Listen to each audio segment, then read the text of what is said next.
I particularly want to thank Dr. Daly and I lost your name there, Dr. Nori, for joining us today to be able to answer some medically related questions. I know we've had a couple of info sessions the past few weeks, but we're not medical professionals, so we want to make sure that we have people who can answer your questions as accurately as possible. So I first want to just remind you that we understand that vaccine availability is limited at the moment. We're hoping that as time goes on, it will become more readily available, especially to you guys as seniors. Um, if you call and leave me a message or you reach out to me via email expressing interest in the vaccine, that's important that you do so, because as we find out, people pass along information to us, letting us know if there's availability for appointments. We call in order of people who have indicated a need or an interest in the vaccine. So for example, we got word that Advantage Care this morning had a couple appointments. I called as many people as I could this morning, and however many people that could schedule got scheduled. But they are limited. So, we want to make sure that we have everyone down who's interested. So if you've left me a message already, I have you down in our spreadsheet. If you have not, I'll leave my number. I'll give you my number as soon as this is done. So it's important that you make sure that you're reaching out to us, letting us know you're interested. Feel free to give us a call if you have any questions. I did record our last meeting with Lorraine Valentine from the Test and Trace Corp, so I will be uploading that to and emailing out the link to that meeting. Her meeting was just kind of addressing what to do while you're waiting for the vaccine. It's really important that we continue to maintain social distancing. There was something released yesterday about double masking, with the new strains and us being unsure about, how easily it is to contract. You want to make sure that you're doing everything you can to protect yourselves. Make sure you're social distancing, wearing a mask, continue washing your hands frequently. Just keep up what you've already been doing, and also emphasizing that testing is free. So you should try to get tested as often as you can. This is the best way for us to kind of get a hold on the virus and making sure that we're not accidentally spreading it and keeping it contained and keeping ourselves and others safe. So I will be sending out that link later as soon as I finish uploading that video. And yeah, so I'm going to give my phone number. So if you're on the phone, feel free to get ready to take it down. It's 212-360-7620, extension 198. Again, 212-360-7620, extension 198. I've been told you should enter the extension as soon as possible, or else it may be hard for you to get connected. But yeah, leave me a message, give me a call if you're interested in the vaccine and you haven't already reached out to us, so this way we can keep a running list. And I also will be sharing information as I get it. We're trying to keep you guys as updated as possible. And that is all for me. So, Dr. Daly, Dr. Nori, whenever you guys are ready, you just have to unmute yourself. Gemma, thanks very much for the invitation. My name is Johanna Daly. I'm a professor of medicine in infectious disease at Montefiore Medical Center and an infectious disease physician. Priya, who will introduce herself after I give some comments. We're absolutely thrilled to talk to you. We really want to know what your questions are, what your concerns are. And so, Gemma, thank you so much for the invitation. I'm going to start by providing some background information because I can't help myself. And I want us to be on the same playing field. So I'm just going to share my slides. Gemma, I think if you can see those. And I'm entitling this a discussion. I'm really hoping that we can go back and forth between all of us on this call. I just want to start by giving us a perspective on vaccines. And the idea of a vaccination is probably a 100-year-old concept. And this slide just shows over the last century the number of deaths from measles, about 500,000, And if we just look in 2019, how many deaths? We can say the same for many vaccine preventable diseases. And this is just one aspect. And I think when we're thinking about the COVID vaccine, if we remember with the history of vaccinology and how it has saved millions of lives and also decreased morbidity. A lot of these diseases you survive, but you may be left with some serious disabilities. So I just want to give us this context.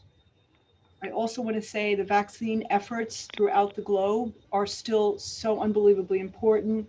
This is just a slide from the World Health Organization that reminds us that we are vaccinating children of the world. We're vaccinating our own children. And again, we've had this unbelievable impact on decreasing morbidity and mortality. We could just look at measles in the last 20 years, 500,000 deaths from measles in 2000, down to 142,000 in 2018. This is global. The US stats are quite a bit better. Polio is nearing eradication status. So this is incredibly exciting. And I think the fact that we have a COVID vaccine so quickly is one of the greatest things that I will see in my career. I just want to remind us that we commonly use other vaccines to prevent hepatitis in A and B. These things can cause liver failure. The vaccine against human papillomavirus, which is sort of a cruel cancer that women can be subjected to, is preventable by HPV. Influenza vaccine we get every year, meningococcal disease, which can cause devastating meningitis, death, or neurocognitive problems. This is a problem in college age kids, and we vaccinate them, and the list goes on. So I just wanted to bring us up to date on the status of COVID. I got these numbers off the computer this morning just to look at this probably greatest humanitarian crisis that I will ever see. We're up to 100 million cases globally. 55 million have recovered, 2.6 million deaths, 2.16 million deaths. This is globally. If we look at the United States, we've had 25 million cases and we're up over 400,000 deaths. And this is just sort of giving us, I mean, we all know these curves way too well, sort of the original surge last spring, a little bit less transmission over the summer, fall, and now we're sort of entering a status which might even be greater than the original surge. So I just wanted to remind you that COVID is the name of the disease. This is all caused by this coronavirus. There are 7 human coronaviruses. Most of them just cause a runny nose. As a matter of fact, before the pandemic, when people came to the emergency room, we were looking for just the run-of-the-mill coronavirus. Because if it was the flu, we would treat you, but if it was just run-of-the-mill corona, we would send you home happily.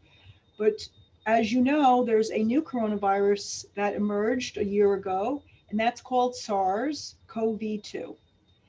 And we've found that SARS-CoV-2 has typical symptoms of any rhinovirus or coronavirus. Typically fevers, typically runny nose, some people have sore throat, cough, muscle pain. What's kind of unusual about this virus is you have loss of taste and smell, which is typically regained. And the problem with SARS-CoV-2 is the high mortality rate. And I'm just showing case fatality rate by age. This is all from Asia, so really Spain, China, Italy. And we can see that it is age related in terms of the case fatality rate. And we don't really have a good handle on why. Definitely as we get older, we're more at risk for certain infections and we may have a worse outcome. But this is really, really striking. Why an older person may have a 20% mortality rate, we're still trying to understand. But we recognize that our older community members are at greater risk. And so that's why they are being sort of lifted up in terms of being vaccinated. They are at risk for a very bad outcome. So just to remind you about transmission, if we have coronavirus, it's sitting right in our nose. That's why when we wear the mask, it has to go over the nose. That's where it is. It's somewhat in the mouth, but it's really living up here. And when we talk or sing or cough, we expel these molecules and they kind of hang out in the air. And that's why this virus is so transmittable. The run-of-the-mill common cold doesn't hang in the air. It drops to the ground. And this was the big difference between this virus and SARS-1, for example, is that it's aerosolized. And that's why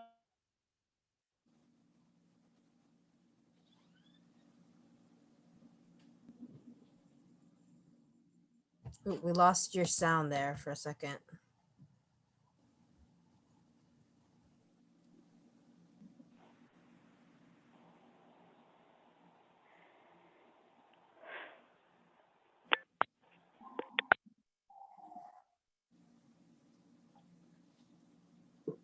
spikes. And what these spikes do is bind to these receptors that are in our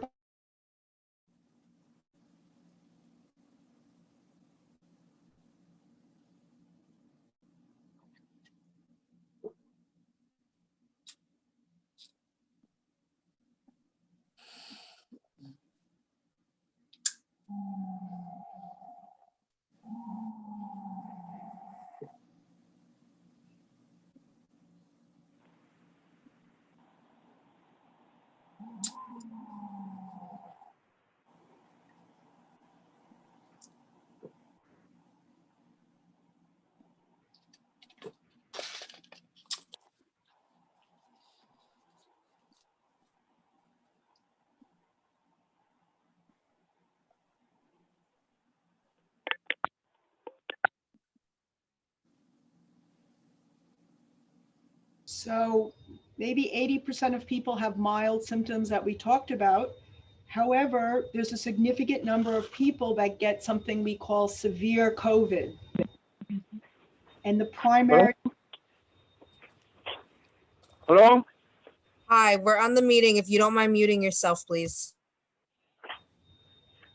Hello? Hi, you're in the meeting. If you don't mind muting yourself, we could hear you, but someone's presenting. So the way that COVID kills us is it causes inflammation in the lungs. So here is a normal X-ray and it's black because that's oxygen. Oxygen is black, air is black. This is a healthy, awesome X-ray.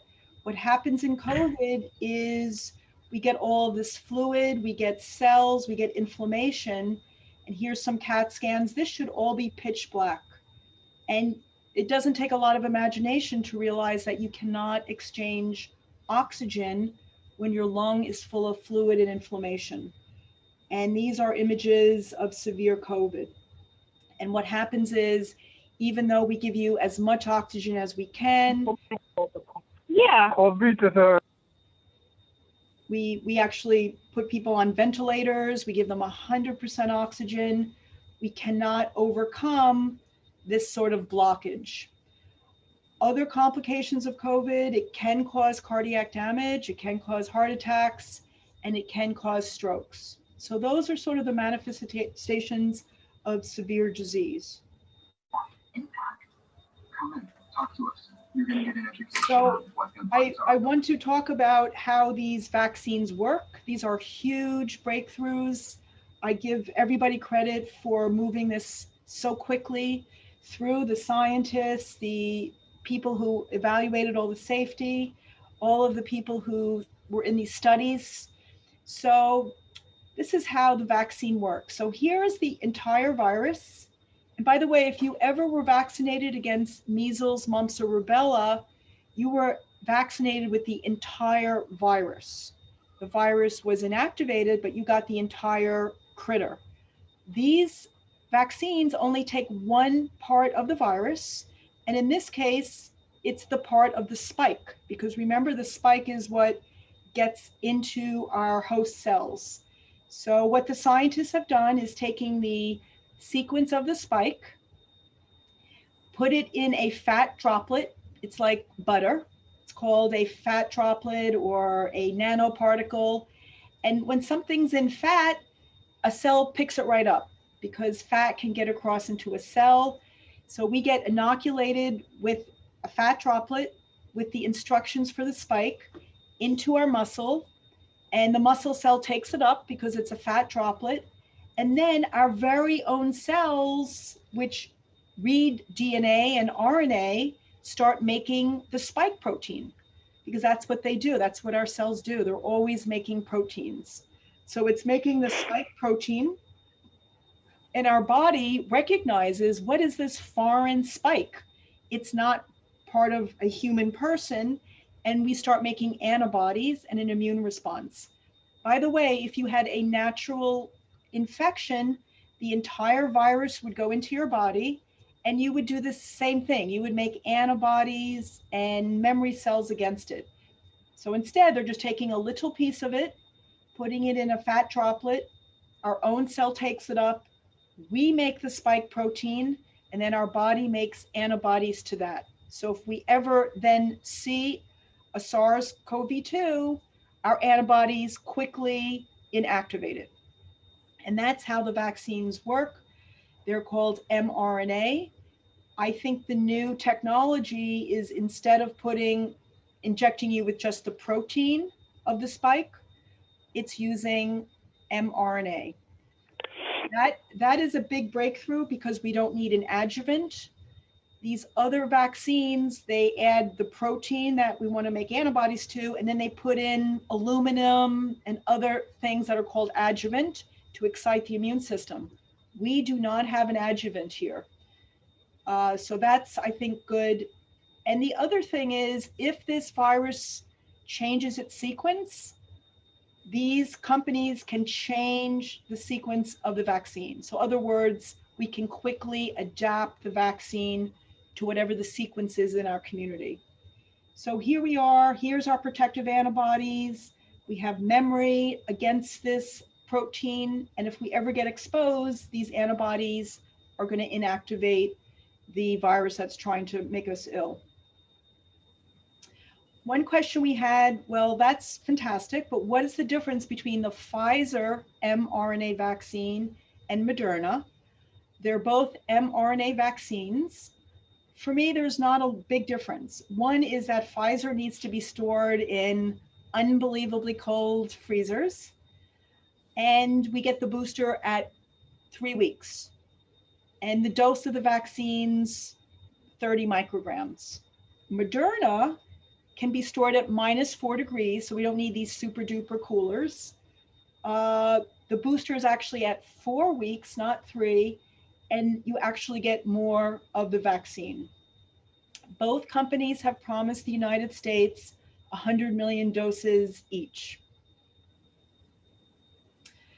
So you say, well, that's fantastic, but I really don't trust these companies. I don't trust the scientists. You know, the United States has a huge history of abuse in terms of clinical trials in certain populations, African Americans, prisoners, mentally ill patients. And so people have said to me, why should I trust that you're not, experimenting on me? And since these unbelievable abuses came to light, the federal government wrote laws, statutes protecting human subjects, and that we cannot just willy-nilly try different things in people. And if you do, it's a criminal activity. So we have a lot of now legal protections against abuses, and your tax dollar is paying for something called the Food and Drug Administration. And the Food and Drug Administration is this huge program that helps us test new drugs, vaccines, and it's very complex. There's a phase 1. So let's say I invented a new drug. I would go to the FDA, endless paperwork, safety in animals, toxicity trials, and we go through phase 1. It's only a few volunteers, and all they care about is safety. They actually don't care if what I invented works. This is the most important thing. Even if it worked, if it wasn't safe, game over. So phase 1 is safety. It's 20 to 100 people. The most important thing is safety. Is there hints that it works? If it makes it through phase 1, safety, we then go to phase 2 with hundreds of volunteers. And again, all they care about are the side effects. They really want to make sure it's safe before testing its efficacy. And then they're slowly seeing, in the case of the vaccine, will you do even make an antibody? So they're starting to look at efficacy, but safety is the most important 3. Then we go to phase 3, which is hundreds or thousands of volunteers. Now they're going to look to see if it actually works. So these 2 vaccines that I just talked about have gone through the FDA. They have been carefully scrutinized for safety on all levels and efficacy. And we can talk more about this if people are interested. So another question we got was, well, how many doses have been given? You know, is it safe? Millions of vaccines have been administered. Up until 3 days ago, 20 million have been given in the United States. In the UK alone, more than 4 million. And I didn't count up how many have been given like everywhere else in the world. But I would say millions of doses of these vaccines have been given out. And we're always monitoring people for side effects, because the more people we can monitor, even though we've already done thousands, it's good for us to know. Does this vaccine work in the elderly population? I told you that older folks may have a worse outcome. Does the vaccine work as well if I'm older? And so they definitely have looked at this. So in their original studies, they enrolled, you know, young people, older people, people with comorbidities, people of different backgrounds. And the Pfizer vaccine has an efficacy rate of 94% in everybody, and in everybody 95, and 94% in people over the age of 65. And this is to prevent infection. So the trials were preventing infection. They didn't test whether it decreased my risk of transmission. It just said if I got the vaccine, my risk of getting infected after being exposed is 94%. Moderna, who's the other company who makes the vaccine, overall efficacy is 94%. Their data is 87% efficacy in preventing moderate disease in older adults. So I would say in an older population, this vaccine is very effective. So what happens, what should I expect when I get these 2 vaccines? Like any other vaccine, you might get some inflammation in the arm, some pain, and you might, for maybe 24 hours, feel a little bit febrile, have a fever, some chills, maybe you feel a little tired and headache.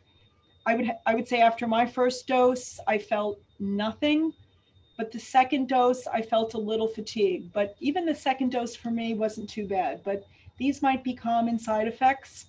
And again, it should last 1 or 2 days. And so what about that second shot? These 2 vaccines, we need a second shot. Pfizer, 21 days, Moderna, 28 days. And people say you might get a little more symptoms on the second, because remember, the first vaccine is already priming your immune system. It's ready for COVID. So when you get that second shot, it's getting all excited. But it seems to me most people do completely fine with the vaccine. There is a third vaccine that's probably going to be approved soon, and this is called the Johnson & Johnson vaccine.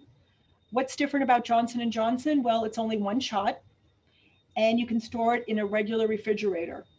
Johnson & Johnson vaccine also is based on that spike protein of the virus, and what it did was put it inside a virus called adenovirus, which probably most of us had an adenoviral infection.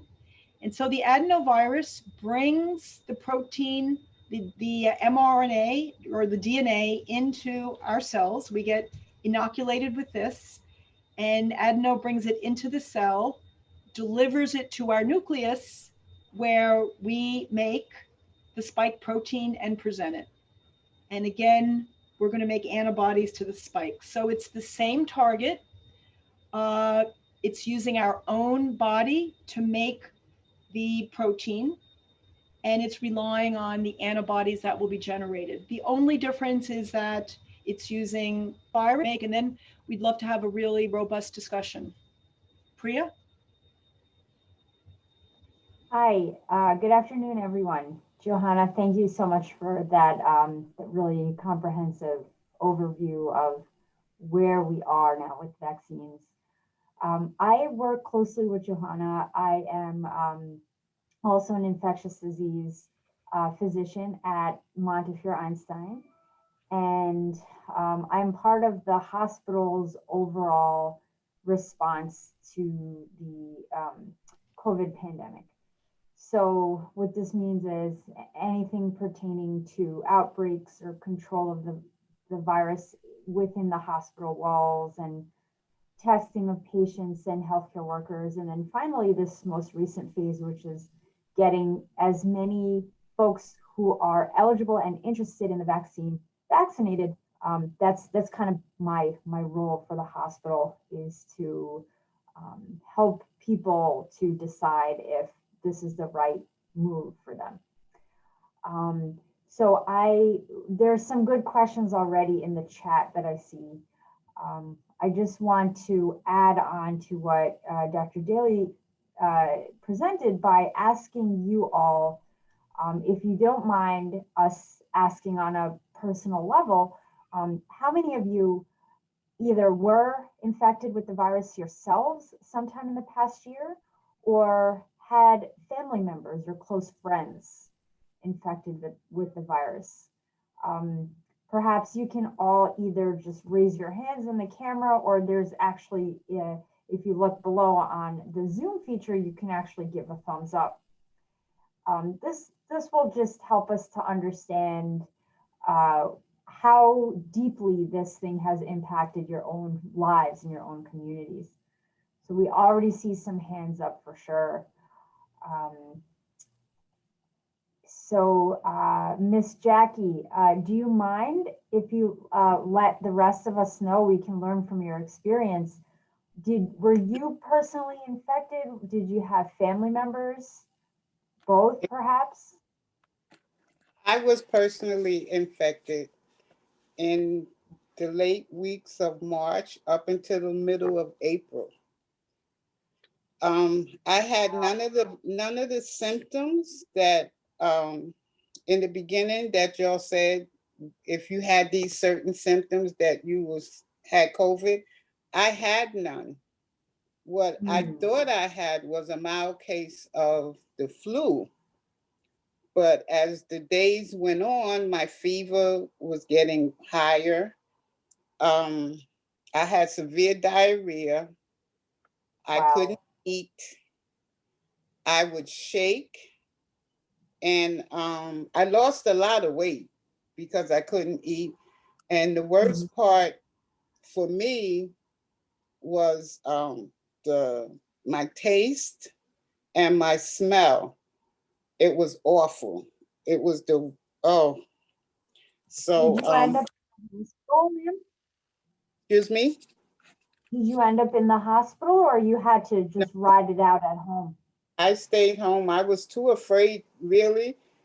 Number one, to go to the hospital. Number two, I was really, honestly, too weak to even like answer the phone, or, it was kind of bad. But how I really knew that I had it, all of my doctors is from Montefiore. So my rheumatologist, I told him that I was, sick after I got better. He suggested that I go have the antibodies test done. Someone from Monty happened to call me to see how I was doing as a patient of Monty. And I told her, and I asked her where, and she gave me the information, and I went, and they said that yes, that my antibodies proved that I, had COVID.